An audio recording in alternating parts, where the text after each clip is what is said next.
നമ്മുടെ ആളുകൾ ഓപ്പർച്യൂണിറ്റി കാണാറില്ല.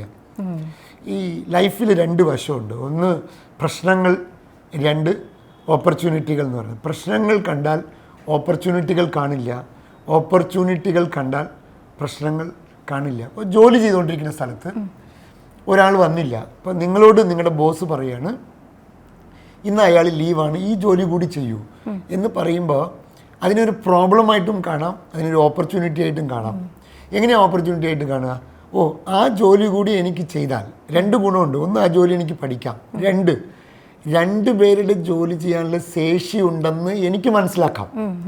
അപ്പോൾ എൻ്റെ കോൺഫിഡൻസ് കൂടല്ലേ? അപ്പോൾ അങ്ങനെ ചിന്തിച്ചാൽ കാണുന്നതെല്ലാം ഓപ്പർച്യൂണിറ്റിയാണ്, ഇല്ലെങ്കിൽ കാണുന്നതെല്ലാം പ്രശ്നമാണ്.